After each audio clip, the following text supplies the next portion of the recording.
नमस्कार दोस्तों, मैं सत्यपाल आप सभी का द मेंटेन एकेडमी के इस ऑनलाइन प्लेटफॉर्म पर स्वागत करता हूं। जैसा कि आप सभी ने देखा होगा कि हम एक सीरीज को चला रहे हैं making sense with current affair. उसका ये दूसरा वीडियो है। पहला वीडियो अगर आपने नहीं देखा हो तो डिस्क्रिप्शन के अंदर लिंक मिल जाएगा, जल्दी से जाइए और उस वीडियो को भी आप देख लीजिए। इस सीरीज के अंदर हम जो ऑलमोस्ट 100 इंपॉर्टेंट टॉपिक्स को कवर करेंगे, उन 100 इंपॉर्टेंट टॉपिक्स के अंदर आज हमारा दूसरा टॉपिक है।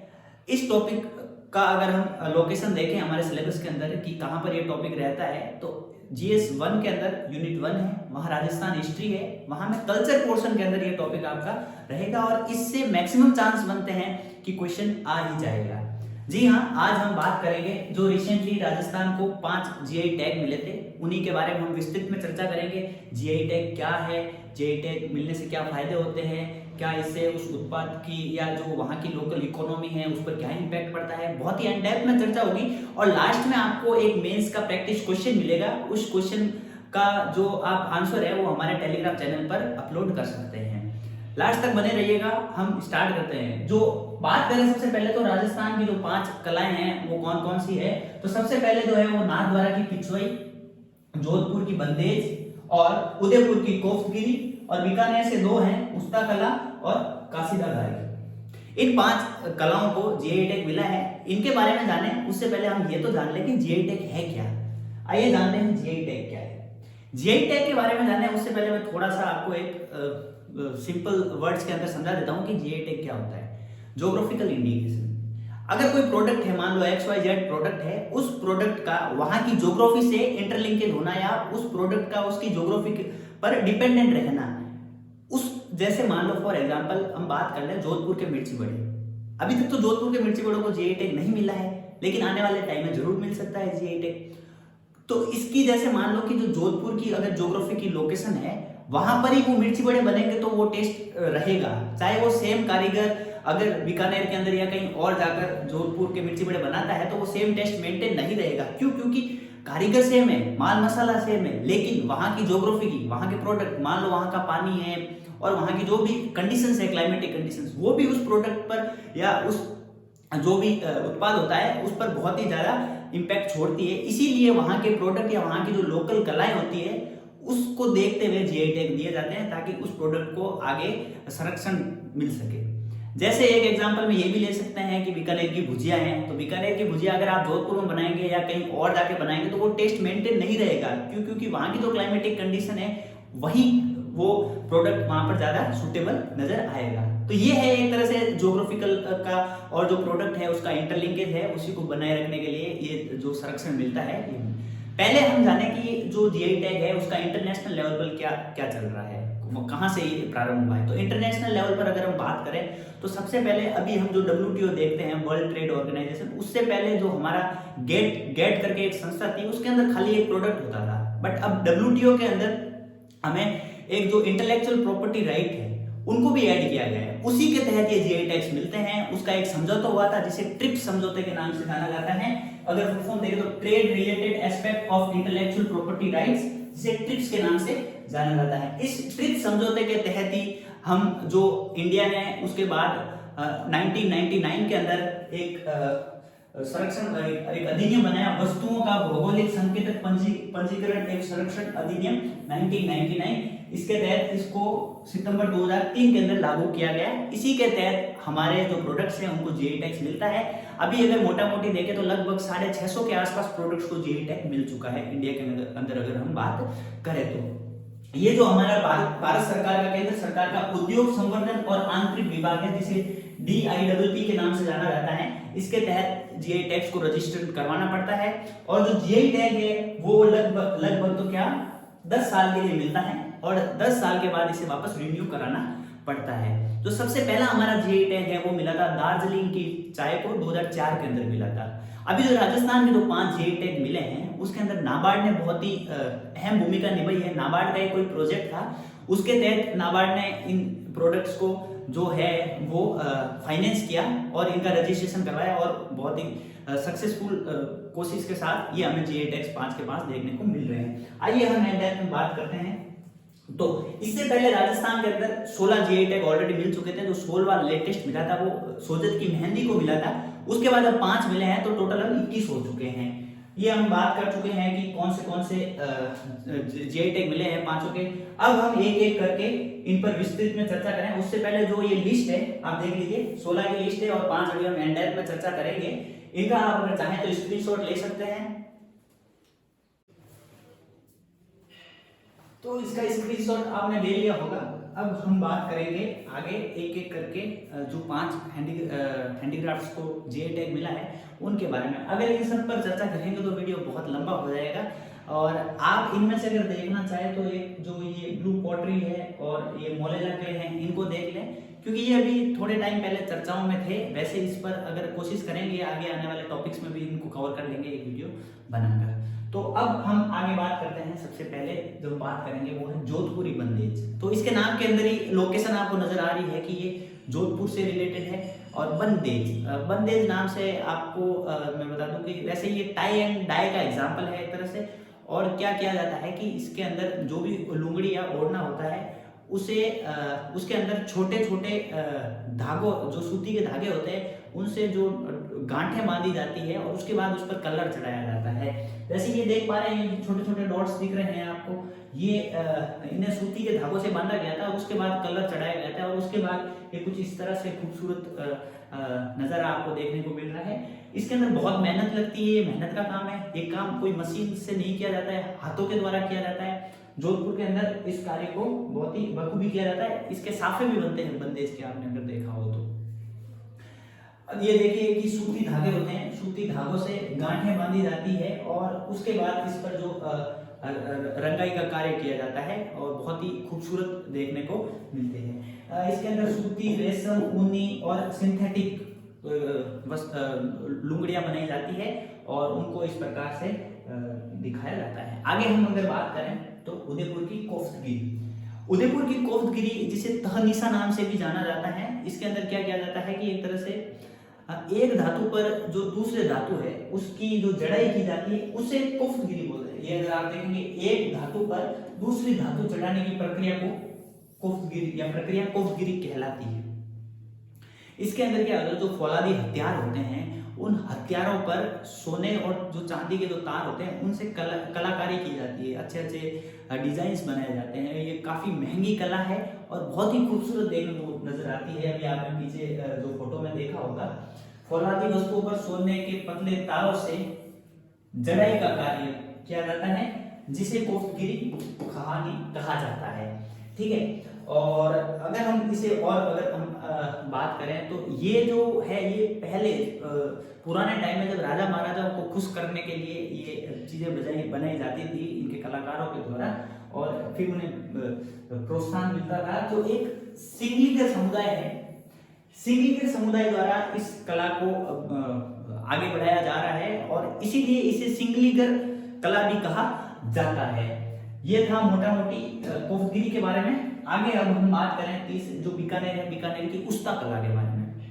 उस्ता कला की बात करें तो जब लगभग ये आपके बीकानेर रीजन की फेमस है उस्ता कला। और जब लाहौर से अनूप सिंह जी ने लाहौर से अली राजा और रुकनुद्दीन को वहां से बुलाया था और इस कला को अपने रीजन के अंदर करवाया था। आज जो हमें कैमल जो हाइब्रिड सेंटर देखने को मिलता है बीकानेर में, कहीं ना कहीं उसके पीछे ये कला है, उसी की वजह से वो सेंटर वहां पे देखने को मिलता है। ऊंट की जो खाल होती है उसके ऊपर जो मुलायमदार उसे मुलायम बनाकर उस पर जो कलाकारी की जाती है, ये सुंदर कला आप देख सकते हैं। इस पिक्चर में आप देख पा रहे हैं, ये की जाती है। ये जो कला है ये बीकानेर के अंदर प्रसिद्ध है और इसे मुनवती कला भी कहा जाता है। और इस कला में ऊंटों की खाल को मुलायम बनाकर उस पर विभिन्न कृत्यों का चित्रांकन किया जाता है। बीकानेर के उस्ता परिवार, ये मैं आपको बता चुका हूँ। और हाँ, एक और फेमस पर्सनैलिटी का नेम है। अगर 2 नंबर में क्वेश्चन आ जाए तो आपको 2-3 फैक्ट्स ये डालने हैं। सबसे पहले तो लाहौर से जो अनूप सिंह जी है उन्होंने इस कला को लाया था और इस कला के बारे में आगे और आप देखेंगे तो ये लिखना है कि उस टाइम किस किस को कलाकार को लाया था। तो रुकनुद्दीन और अली रजा को लेकर आए थे। फिर जो हिसामुद्दीन है इसामुद्दीन उस्ता है, इनको 1986 के अंदर पद्मश्री से भी नवाजा गया है। तो ये फैक्ट भी आपको जरूर डालना है, इससे आपके पॉइंट 25 मार्क्स और मिल सकते हैं अगर 2 मार्क्स का क्वेश्चन होगा तो। तीसरी जो कला है वो बीकानेर की ही दूसरी कला कहेंगे, जो इसे कहा जाता है कसीदाकारी।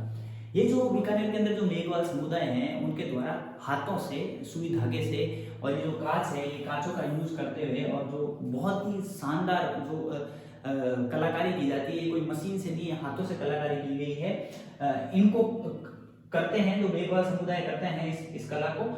इसके बारे में अगर हम देखें तो बीकानेर के मेघवाल समुदाय को बीकानेर कासीदाकारी की परंपरा को आगे बढ़ाने का श्रेय दिया जाता है। जो ये कलाकार कपास, रेशम और मखमल से बने कैनवास का उपयोग करते हैं, जिसे वे फिर कुशलता से एक साथ बुनते हैं और वास्तव में शानदार कलाकृतियों के निर्माण के लिए मनोहारी दर्पण के काम से सजाते हैं। मनोहारी दर्पण अगर मैं बोलूं तो जो मैं कांचों के बारे में बात कर रहा था, छोटे छोटे कांचों के बारे में, उसी के बारे में ये बात की जा रही है। आगे हम बात करें तो नाथद्वारा की पिछवाई कला, ये बहुत इंपॉर्टेंट है। मुझे पर्सनली लग रहा है कि यहाँ से आपको 2 या 5 नंबर का एक क्वेश्चन देखने को मिल सकता है आरएस मेंस के अंदर। तो इसके बारे में हम थोड़ा सा एंडेप्थ में जान लेते हैं। अगर 2 नंबर 5 नंबर का क्वेश्चन आता है तो कैसे हम टैकल कर सकते हैं। देखिए सबसे पहले तो पिछवाई का मतलब है किसी के पीछे। जो नाथद्वारा के अंदर भगवान श्री कृष्ण की जो मूर्तियां हैं उनके पीछे जो एक आपको सुंदर सा दृश्य देखने को मिलता है, पेंटिंग्स देखने को मिलती है। क्या किया जाता है कि जो कपड़ा होता है, कपड़े के ऊपर कलाएं या श्री कृष्ण भगवान की अलग अलग जो लीलाएं थी या जो उनकी जो कलाएं थी उन्हें दर्शाया जाता है, और ये काफी देखने में सुंदर नजर आती है। यहाँ पे फोटोज को देख सकते हैं। जो पिछवाई कला है एक पारंपरिक चित्रकला है। इसकी उत्पत्ति राजस्थान के नाथद्वारा, जो कि राजसमंद के अंदर है, नाथद्वारा से हुई है, और ये 17वीं शताब्दी के अंदर प्रारंभ हुई थी। इसमें मुख्य रूप से भगवान श्री कृष्ण के जीवन की विभिन्न अभी हमने बात की, ठीक है। इसी प्रकार की अगर कलाओं की बात करें तो एक तरह से नाथद्वारा के साथ साथ किशनगढ़ और बूंदी, बट अपन को मोटा मोटी इसी नाथद्वारा का ही लिखना है, क्योंकि जो जीआई टैग है वो नाथद्वारा की पिछवाई को ही मिला है और नाथद्वारा की पिछवाई ही फेमस है। आगे हम बात करें थोड़ा सा पिछवाई के बारे में डेप्थ में, तो इन चित्रों में मंदिर में मूर्ति की विशेषताओं के समान श्रीनाथ जी की चौड़ी नाक के साथ भारी शरीर और बड़ी लंबी आंखों की विशिष्ट विशेषताएं हैं। पेंटिंग अक्सर फूलों, जानवरों और ज्यामितिक पैटर्न्स जैसे विवरणों से भरी होती है, जो एक सममित और संतुलित संरचना में व्यवस्थित होती है। कुछ जो फेमस पिछवाई पेंटिंग्स हैं उनके लास्ट में आपको एग्जांपल्स भी लिखने हैं। श्रीनाथ जी जो काले और सुनहरे रंग में है, या रासलीला कृष्ण राधा के साथ है, या गिरिराज पिछवाई के अंदर भगवान श्री कृष्ण उंगली पर जो गोवर्धन पर्वत को उठाते हैं उसकी कलाएं। ये एग्जांपल्स लिखने हैं आपको, ये एग्जांपल्स ही आपके मार्क्स को और एनहांस करेंगे, ठीक है। अब हम ये हो गई हमारी 5 कलाओं के बारे में हमने बात कर दी एक एक करके। अब हम बात करेंगे क्वेश्चन, मान लो ज्योग्राफी के अंदर आए या इकोनॉमी के अंदर आ जाए, ठीक है, या आर्ट एंड कला में तो आएगा तो सीधा इसके अंदर से क्वेश्चन आएगा। लेकिन मान लो इकोनॉमी और जो इंस्टीट्यूशंस के बारे में दे रखा है, तो मान लो जीआई टैग के बारे में बताइए कि जीआई टैग की मिलने से क्या उस प्रोडक्ट को क्या फायदा होता है। वैसे तो ये बोल वचन है, आप सभी को पता होगी, लेकिन एक तरह से यहाँ पर हम अगर बात कर लेंगे तो लिखने में और आसानी होगी। सबसे पहले तो क्या है कि विशिष्टता की पहचान। जिस भी उत्पाद को जीआई टैग मिलता है एक तरह से उसको एक अलग पहचान मिल जाती है। दूसरी बात करें ब्रांड निर्माण।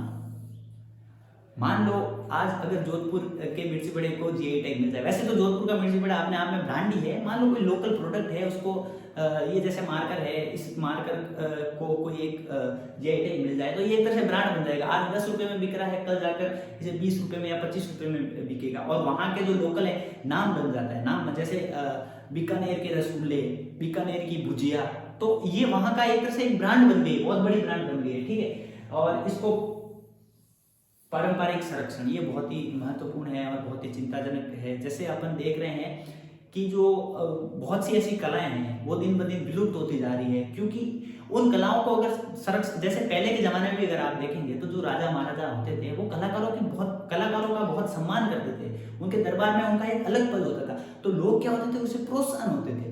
जो उन्हें गिफ्ट मिलते थे, मान लो कोई कला बनाई है, अच्छा कोई कार्य किया है उन्होंने, तो उन्हें सोने चांदी के कुछ चीजें गिफ्ट मिलती थी, उपहार में कुछ मिलता था।